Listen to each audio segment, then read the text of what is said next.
Hello friends, welcome to Angel Maths competition.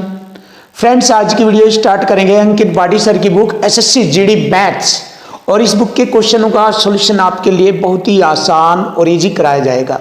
तो friends, जैसे कि आप सभी को मालूम है कि हम आपके सामने खतरनाक अंदाज में कॉन्सेप्ट लेकर आते हैं और क्वेश्चनों का सॉल्यूशन बहुत ही जबरदस्त और खतरनाक तरीके से आपके सामने करते हैं। तो आइए आज की वीडियो में हम जबरदस्त और खतरनाक क्वेश्चनों का सॉल्यूशन आपके सामने यहाँ पर दिखाएंगे। तो जैसे कि आपके सामने chapter number 2 HCF and LCM से रिलेटेड, यानी कि मैथ्स से लेस से रिलेटेड क्वेश्चन नंबर 41 से आपके सामने जबरदस्त अंदाज में क्वेश्चनों का सॉल्यूशन कराया जाएगा। तो आज की वीडियो का फर्स्ट क्वेश्चन आपके सामने है। देखो, दो संख्याओं का योग 21 है। दो संख्याओं का योग 21 है, उनका एचसीएफ और एलसीएम क्रम से 7 तथा 14 है। दो संख्याओं के व्युत्क्रमों का योग बताओ। जैसे कि आप सभी को मालूम है, और अगर नहीं मालूम है तो मैं आपके सामने यहां पर लिख रहा हूं, दो संख्याओं के व्युत्क्रमों का योग। व्युत्क्रमों का योग देखिए बहुत ही जबरदस्त और आसानी से, व्युत्क्रमों का योग बराबर होता है उन दोनों संख्याओं का योग बटे दोनों संख्याओं का गुणनफल। देखिए ये वाला कंसेप्ट होता है, दो संख्याओं के व्युत्क्रमों का योग बराबर होता है दोनों संख्याओं का योग बटे दोनों संख्याओं का गुणनफल। अब देखिए यहां पर एक छोटी सी बात भी आप जानते हैं कि पहली संख्या गुणा दूसरी संख्या बराबर होता है एचसीएफ गुणा एलसीएम। ये आप सब जानते हैं कि पहली संख्या गुणा दूसरी संख्या बराबर होता है एचसीएफ गुणा एलसीएम, यानी कि दो संख्याओं का गुणनफल ये रहा। दो संख्याओं का गुणनफल होता है एचसीएफ गुणा एलसीएम, यानी दो संख्याओं के गुणनफल के बराबर होता है एचसीएफ गुणा एलसीएम। तो यहां पर हम दो संख्याओं के गुणनफल के स्थान पर यहां से एचसीएफ और एलसीएम लिखेंगे। तो लीजिए, क्वेश्चन का आंसर आ चुका है आपके सामने। दो संख्याओं का योग तो उसने 21 दिया है और गुणनफल के बराबर लिखेंगे एचसीएफ गुणा एलसीएम।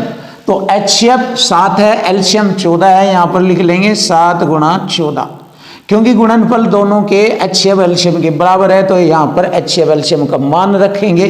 तो 7 तिये 21 बराबर आ गया 3/14, और ये आ चुका हमारे क्वेश्चन का आंसर 3/14। ये रहा ऑप्शन ए।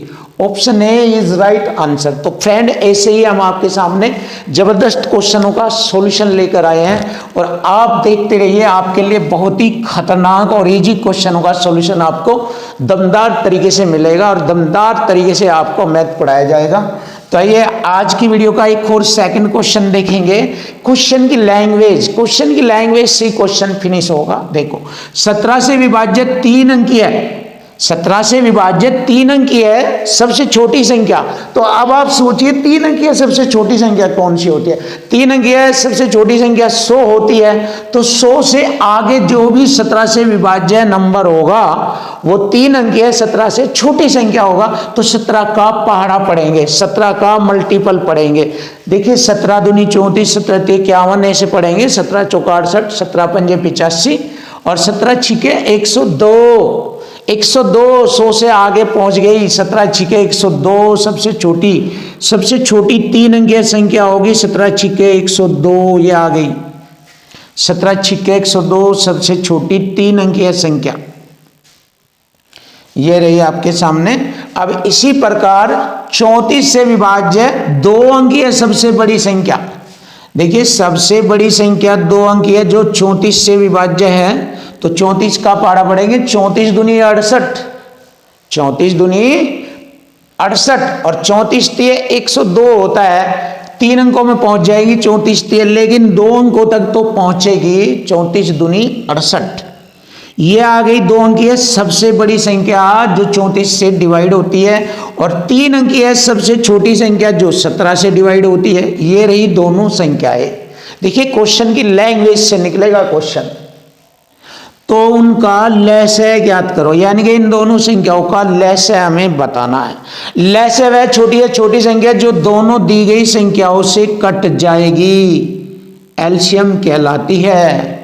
अब देखिए दोनों से कटने वाला नंबर है 102 दूनी 100 यानी कि 102 का अगला मल्टीपल पढ़ दीजिए। 102 दूनी 204, 102 दूनी 204 और 68 भी देख लेंगे कितना होता है। 6 तिये 18 और 8 तिये 24, 68 तिये होता है 204। ये छोटी है छोटी संख्या 204 है जो 68 से भी और जो 102 से भी पूरा पूरा डिवाइड हो जाती है, और उसी छोटी से छोटी संख्या को हम एलसीएम कहते हैं, लैस कहते हैं। यानी कि दोनों संख्याओं का लैस आ चुका है, इन दोनों संख्याओं का लैस आ चुका है 204, और यही हमारे क्वेश्चन का आंसर बन गया है 204, option B. Option B is right answer. तो देखो फ्रेंड, ऐसे क्वेश्चनों का सॉल्यूशन आपके सामने बहुत इजी तरीके से और खतरनाक तरीके से आपके सामने हर क्वेश्चन बिल्कुल इजी कराया जाएगा। क्वेश्चन नंबर 43 बहुत ही सुपर और बेस्ट क्वेश्चन आपके सामने। तो इसकी क्वेश्चन की जो लैंग्वेज है इसको बहुत ही अच्छी तरीके से समझेंगे और इसी के अकॉर्डिंग क्वेश्चन का सॉल्यूशन करेंगे। देखो, जेड का वर्ग हमें बताना है, तो जेड का वर्ग बाद में बताएंगे, सबसे पहले जेड का मान हम निकालेंगे। तो 4 अंकों की सबसे छोटी संख्या जो 24 और 72 से पूरी विभाज्य हो जाए। देखो, जो 24 और 72 से विभाजित होगी उस 4 अंकों की संख्या का हमें पता लगाना, लेकिन सबसे पहले 24 और 72 का एलसीएम हमें निकालना। तो 24 और 72 का एलसीएम होता है, सॉरी 24 और 36, 24 और 36, 24 और 36 का एलसीएम होता है 72, यानी 24 ते 72, 36 दूनी 72, 72 एलसीएम होता है। तो 72 से ही हम 4 अंकों की सबसे छोटी संख्या देखेंगे जो पूरी कट जाएगी। तो यहां पर हम 4 अंकों की संख्या लेंगे, सबसे छोटी अपनी तरफ से ये वाली 1000। अब 1000 तो इससे पूरी नहीं कटेगी 72 से, तो 72 से कटने वाली पूरी पूरी संख्या हमें पता लगानी है 4 अंकों की। तो यहां पर हम इसका पहाड़ा चलाएंगे, 72 कम 72, बचेंगे 28, उतारेंगे 0। अब 7 चौक 28 4 बार चलाएंगे क्योंकि इसमें जोड़ना है, जोड़ना। इससे कम बार नहीं चलाएंगे, इससे अधिक बार भले ही आगे चली जाए क्योंकि जोड़ना है। इससे आगे की ही संख्या आएगी 4 अंकों की सबसे छोटी संख्या जो 72 से पूरी पूरी घटेगी। अब देखो 72 से पूरा पूरा नंबर आ जाएगा, 4 दूनी 8, 4 सते 28। देखिए कितना बढ़ गया है, 280 के बाद 288। इसका मतलब 4 अंकों की छोटी से छोटी संख्या जो पूरी पूरी 72 से कट जाती है वह 1008। 1000 में 8 ये जो है एक्स्ट्रा बढ़ा ये जोड़ लेंगे, तो ये वाली संख्या आ गई हमारी 4 अंकों की छोटी से छोटी जो 72 से यानी कि 24 से और 36 से पूरी पूरी कट जाएगी। देखो बहुत ही आसान हो गया लैंग्वेज से। लैंग्वेज को पढ़ो और खतरनाक बनो मैं तुम्हें। अब यहां तक हमारा कंप्लीट हो गया है। अब 1008 को जो ये संख्या है उसे ही कहा है कि 40 से विभाजित किए जाने पर जो शेषफल आएगा वो जेड है, यानी कि 40 से जब इसे भाग करेंगे तो शेषफल बचेगा। अब देखो 40 से ये अगर भाग किया जाए 40 से ये तो 8 बचता है। क्यों? क्योंकि आप देख लीजिए अगर मैं 1000 को 40 से भाग करता हूं, देखो मैंने 8 हटा दिया, तो 1000 को अगर 40 से भाग करता हूं 0 से 0 और 4 से 125 बार घटता है, यानी कि 1000 पूरा पूरा घट जाता है। तो कितना बचता है शेष? 8। तो देखिए 40 से अगर हम इसको भाग करते हैं, इसको 1008 को अगर हम 40 से भाग करते हैं तो अभी बताया मैंने आपको शेष 8 बचता है, शेष 8 बचता है। अब जो शेष 8 बचेगा उसे हम जेड कहते हैं, ये वाला जेड है। तो यहां पर जेड का वर्ग ज्ञात करें। अब इसका वर्ग ज्ञात करेंगे, जो कि ये जेड है ना, तो जेड का वर्ग ज्ञात करेंगे। जेड का वर्ग होता है 8 का वर्ग यानी कि 64। यही हमारे क्वेश्चन का आंसर है, ऑप्शन डी। तो देख लीजिए फ्रेंड, आपके सामने क्वेश्चन का सॉल्यूशन आसानी से आपके सामने आ चुका। देखिए जबरदस्त सॉल्यूशन आपके सामने फिनिश। देखो क्वेश्चन की लैंग्वेज से ही हर क्वेश्चन में आपको बार बार कहता हूं बड़ा आसान हो जाता है और इक्वल टू इक्वल से, और क्वेश्चन की लैंग्वेज से फिनिश हो जाता है। देखो यहां पर भी इक्वल टू इक्वल लगता है क्योंकि भाग कर देना इक्वल टू इक्वल कहलाता है। यहां भी भाग कर रहा है, यहां भी भाग कर रहा है, दो दो बार इक्वल टू इक्वल लग रहा है।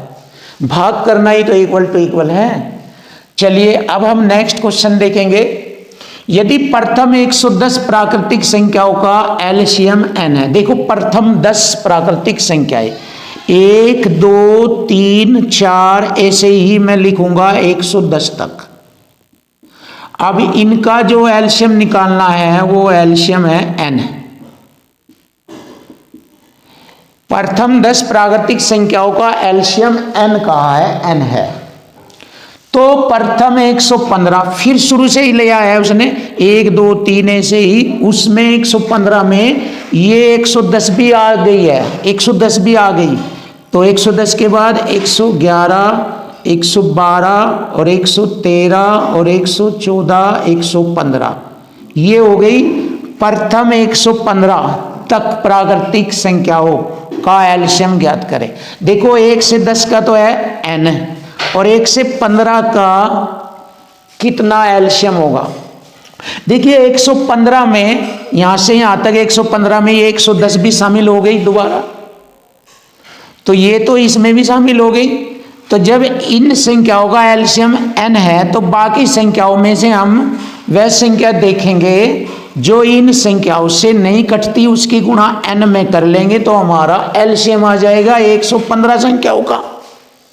तो अब हम देखते हैं, देखो 111 के अगर फैक्टर करें, 111 के अगर हम यहां पर फैक्टर करते हैं तो ये पिछली वाली संख्याओं से कट जाएगी, यानी पिछली वाली संख्या इस n में एलसीएम में कंप्लीट होके आ गई है। अब देखो काटते हैं, 3 से काटते हैं, 3 3 9 3 7 21, 37 भी आ जाएगी इसमें, 1 2 3 4 36 37 9 और 3 भी, तो ये भी ये वाली संख्या भी इसमें सबमिट हो गई यहाँ इस कैल्शियम में। 112 भी होती है क्योंकि 56 दूनी 112 भी आ जाता है, 56 दूनी 112, 56 भी आएगा इसमें, देख लीजिए आप। लेकिन 113 नहीं आता क्योंकि 113 कौन सी संख्या है, अभाज्य संख्या है, अभाज्य संख्या। ये 113 अभाज्य संख्या है, ये नहीं आता। 114 भी आता है इसमें, काट कर देख लीजिए, 2 पंजे 10 2 सत्ते 14, 57 भी आ जाएगा 2 भी, और 115 भी आ जाएगा, देख लीजिए इसमें ये आएगा। 5 से काटता हूँ, 5 दूनी 10 5 3 15, देखिए 23 भी आ जाएगा, 2 भी आ जाएगा, 5 भी आ जाएगा सब, लेकिन ये नहीं आता इधर 113 नहीं आता है। तो 113 की मल्टीपल इसमें कर देंगे, सभी 115 संख्याओं का एलसीएम आ जाएगा। 113 की गुणा करेंगे इसमें तो सभी 115 संख्याओं का एलसीएम आ जाएगा 113n। यही हमारे क्वेश्चन का आंसर बनेगा, ऑप्शन डी इज राइट। तो फ्रेंड बहुत ही अच्छी तरीके से इसकी लैंग्वेज को समझना है, और लैंग्वेज से ही दुनिया का हर क्वेश्चन कंप्लीट हो जाएगा। कोई भी आपको दुनिया में नहीं रोक पाएगा, कोई भी धरती पर कोई भी एग्जामिनर किसी भी तरह का पेपर बना ले, कोई भी नहीं रोक पाएगा अगर आप लैंग्वेज से पढ़ना जानते हो। और अगर आपसे लैंग्वेज पढ़ना नहीं आता तो गारंटी है आप मैथ में कमजोर रहोगे, कमजोर रहोगे अगर आप लैंग्वेज से नहीं पढ़ते। लैंग्वेज से पढ़िए और अपने आप को महान और खतरनाक बनाए इस काम में। कोई धरती पे आपको पछाड़ नहीं पाएगा अगर आप लैंग्वेज और इस कॉन्सेप्ट को यूज करें, तो कुछ भी नहीं कोई बिगाड़ सकता, गारंटी है हमारी, आप 100% सफल होगे। आपका माइंड बहुत अच्छा है, तेज है, बट आज तक आपने इस चीज़ का प्रयोग अपने जीवन में नहीं किया, इसलिए आप मैथ वगैरह में पीछे हो, कमज़ोर हो, डर जाते हो, क्योंकि आपको ये चीज़ें आपको अभी तक किसी ने इस तरीके से नहीं जोर डालकर आपको बताया, आप पर दबाव या जोर डालकर इन चीज़ों को प्रभावी नहीं किया है आपके माइंड में, आपके जहन में। इसी वजह से आप मैथ में कमज़ोर हो, और बस आपको बताया जाता है प्राचीन तरह की शैली, XYZ ट्रिक्स और आपको सूत्र, इन्हीं में कंफ्यूज रखा जाता है, और आप होते भी ऐसे ही है क्योंकि आप माइंड का तो कम यूज करते हो। माइंड का यूज करके देखिए, आपके सामने मैथ खुद ब खुद आ जाएगा, खुद ब खुद पता लग जाएगा, कोई रट्टाफिकेशन करने की जरूरत नहीं, सब इन्हीं में लिखा होता है। सब कुछ इन्हीं में पता होता है, इसी से क्वेश्चन बिल्कुल आसान बनता है। तो कोशिश करो फ्रेंड और अपने आप को खतरनाक बनाओ।